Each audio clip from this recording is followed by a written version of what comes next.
Well, after all their recent troubles, if you thought you'd seen it all at Leeds, then think again. Once more, the club has been thrown into turmoil in the last 24 hours, with confusion surrounding the club's ownership and Brian McDermott's position as manager. Hardly the perfect backdrop, then, for the visit of Huddersfield, or so you'd think.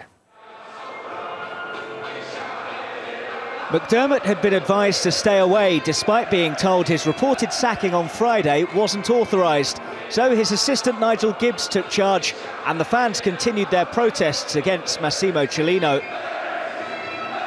However, on the basis of the result, maybe the powers that be will be tempted to have some managerial upheaval before every game. Although things didn't start too well for them, Oliver Norwood inches away from putting Huddersfield ahead before Danny Ward did give them the lead. Ward scored for the Terriers when they beat Leeds earlier in the season, but this was as good as it got this time around.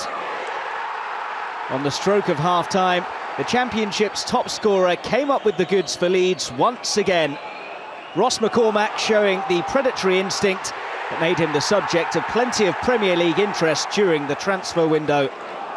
And McCormack turned provider just after the break to tee up Jimmy Kebe for his first goal since joining on loan from Crystal Palace. The turnaround in fortunes met by a reminder from the fans of who they want to see in charge.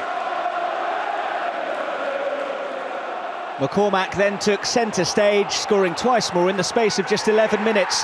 First he converted Sam Byram's centre, before making it 16 goals in his last 15 league appearances when he buried Cameron Stewart's cross.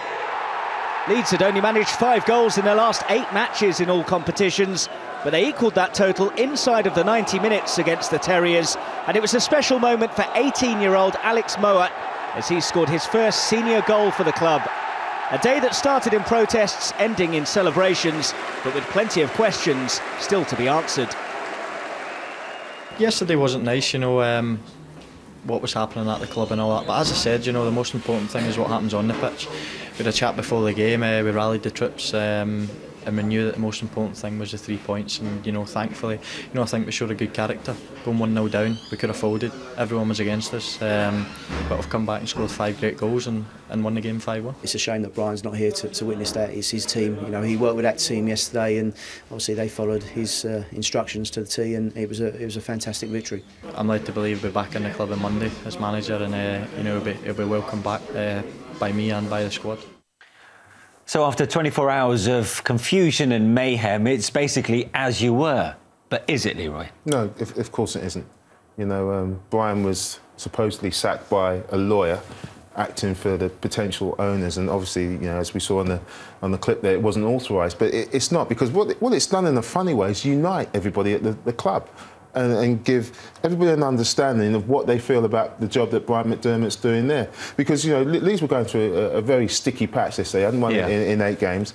But Ross McCormack came out when he found out that he thought that Brian had gone, that he was absolutely gutted. Now, you don't hear that from players. If people think the players are mercenary, that they just get on with it, they just worried about their wage packets. But there's a real feeling of belief that Brian was doing a great job and that Ross wanted to stay at the club. He didn't want to take a couple of moves that might have been offered to him to the Premier League. And so I think, in a funny way, this has strengthened the resolve at Leeds United. And in the end, it could turn out to be a really good thing. I suppose also, actually, along those lines, you've got to give Ross McCormack great credit, not only for the hat-trick that he scored, of course. He spoke very well in the interview. He's become a real leader in that changing room, of course, probably hence why he's been given the captaincy. But, I mean, what a PR disaster for any new owner wanting to come into a club, not just a club with big history like Leeds United, because, all these reports of Gianluca Festa being asked if he could sit on the dugout bench in the midweek game, to only then be refused because it will undermine Brian McDermott, and you can understand why. But all these little reports don't exactly ingratiate the new owners to the fans. No, of course it doesn't. And you know what? The owners need to do their homework on the managers who are in charge at the time. There's so many owners that they buy a club, bring their own people in, and right, you're no good. But they've got to find out about the people who know about the club. That's the manager who's in that position, and that's Brian McDermott. Now, Brian came from a Premiership job. He'd lost his job there, was so excited to get the Leeds job because he saw the potential. The players can see the potential in him as well, and the owners should recognise that and move forward with Brian as his manager and try and get the success together because after seeing that today, I think that Leeds are on the right track. So Brian's due to report to the training ground on Monday. Should be interesting.